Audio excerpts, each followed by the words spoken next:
I'm Margaret Chen, 68 years old, and when my son died in a car accident, his wife Victoria immediately tried to steal his entire $2 million life insurance payout that was meant for my grandson's college fund. She forged documents, lied to insurance companies, and convinced a judge I was too old and senile to be my grandson's guardian. Victoria thought a grieving elderly grandmother would just disappear quietly.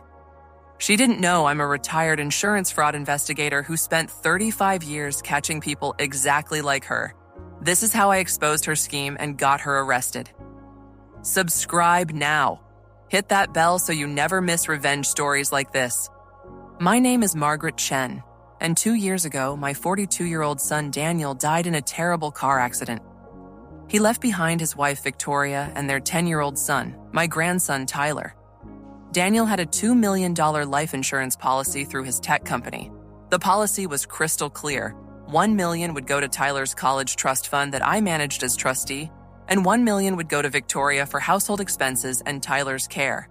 Daniel and I had set up this arrangement 5 years earlier when Tyler was born. Daniel wanted to make absolutely sure Tyler's education was protected no matter what happened. As a software engineer at a major tech firm, Daniel understood the importance of planning ahead. He trusted me as trustee because I'd spent 35 years as an insurance fraud investigator before retiring at 65. The day after Daniel's funeral, Victoria called me. "Margaret, we need to talk about Daniel's insurance policy." I was still grieving my son's death, but I tried to focus. Yes, the policy pays out $2 million total. $1 million goes into Tyler's college trust that I manage, and $1 million goes to you. Victoria's voice turned cold. Actually, Daniel changed the policy 6 months ago. Everything goes to me now as his wife. You're not trustee anymore. Tyler's trust was dissolved. I was shocked. That's impossible. Daniel would have told me if he changed anything. We talked about Tyler's college fund just 3 months ago. Well, he changed his mind. I have the paperwork.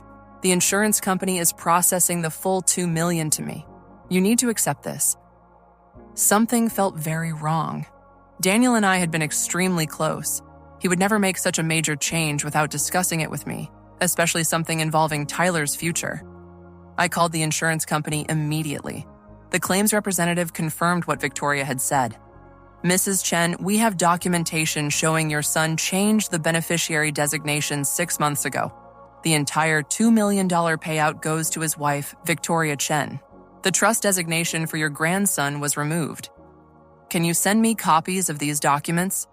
"Of course. We'll email them within 24 hours. When I received the documents, my heart sank. They looked legitimate. Daniel's signature, proper insurance company letterhead, everything correctly formatted. The document changed Tyler from a 50% beneficiary with me as trustee to 0 and made Victoria the sole beneficiary of the entire $2 million. But I knew Daniel hadn't signed this. I'd looked at his signature 10,000 times over 42 years. This wasn't his handwriting. I called my attorney, Robert Martinez, who'd handled Daniel's estate planning. "Robert, did Daniel ever mention changing his life insurance beneficiary?" "Absolutely not.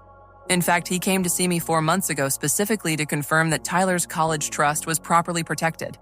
He was adamant about making sure you remained trustee and that Tyler's education fund was secure. That confirmed my suspicions. Daniel had reaffirmed the trust just 4 months ago, yet supposedly changed everything to Victoria 2 months later? Impossible. I examined the beneficiary change documents with my 35 years of fraud investigation experience. Within 2 hours, I found 5 red flags. First, Daniel's signature had subtle differences in letter formation that indicated forgery. Second, the document was dated on a day when Daniel's credit card records showed he was at a tech conference in Seattle, nowhere near the insurance company's office. Third, the witness signature belonged to Victoria's sister Jessica, who had a criminal record for identity theft from 8 years ago.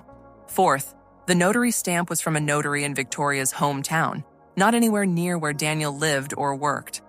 Fifth, the document had been filed during a 2-week period when Daniel had been traveling in Japan for work. Victoria had forged the entire beneficiary change. I didn't confront her immediately. Instead, I hired a forensic document examiner and a private investigator. The document examiner confirmed Daniel's signature was forged. The pressure patterns were wrong. Several letters showed hesitation marks characteristic of someone copying rather than naturally writing, and the pen ink was from a brand Daniel never used. The private investigator uncovered Victoria's motive. She'd been having an affair with her personal trainer, Marco, for 18 months. Text messages between them discussed getting Daniel's money and starting our new life together once the insurance pays out. Victoria had planned this for over a year. Even worse, the investigator discovered Victoria had taken out a secret $200,000 loan 6 months before Daniel died, using their house as collateral.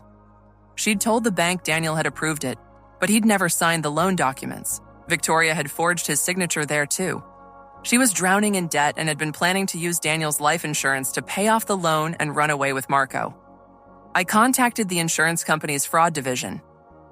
I'm a retired insurance fraud investigator, and I have evidence that the beneficiary change on policy number 4782-9341 is fraudulent. I provided them with everything: the forensic analysis proving forgery, Daniel's credit card records showing he was in Seattle when the document was supposedly signed, evidence of Victoria's affair, her secret loan with forged signatures, and her sister's criminal record. The insurance company immediately froze the $2 million payout and launched their own investigation. They discovered additional evidence.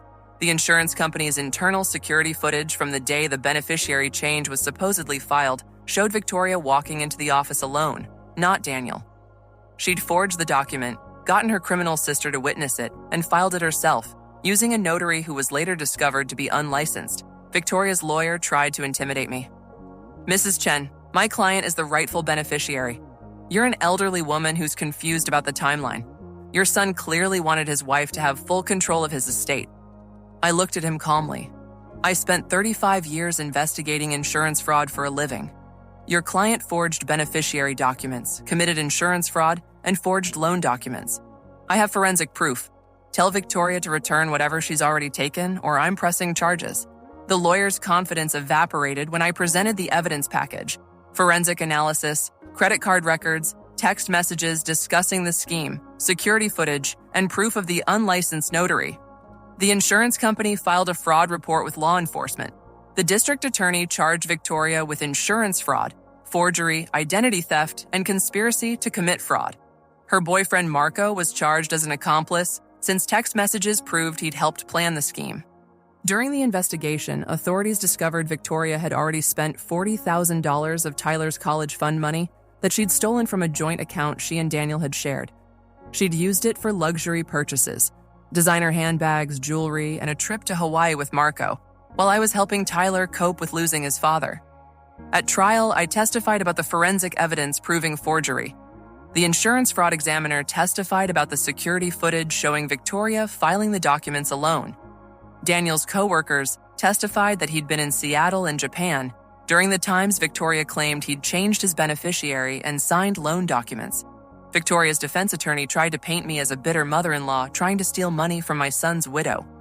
But when the prosecutor revealed my 35-year career investigating insurance fraud, the jury understood exactly what had happened. Victoria had tried to scam someone who'd spent decades catching scammers. The jury convicted Victoria on all charges. The judge sentenced her to 8 years in prison. Mrs. Victoria Chen, you forged documents to steal $2 million from your deceased husband's child. You exploited your son's grief over losing his father. You targeted your elderly mother-in-law, not knowing she was a retired fraud investigator. 8 years in prison. Marco got 5 years as an accomplice. The insurance company paid out the full $2 million, according to Daniel's original legitimate beneficiary designation. $1 million to Tyler's college trust with me as trustee, and $1 million that would have gone to Victoria, but instead went into a trust for Tyler since she was convicted of trying to steal it through fraud. I was granted full custody of Tyler. Victoria's parental rights were terminated due to her criminal conviction and her actions against Tyler's financial interests. Tyler, now 12 years old, is doing well.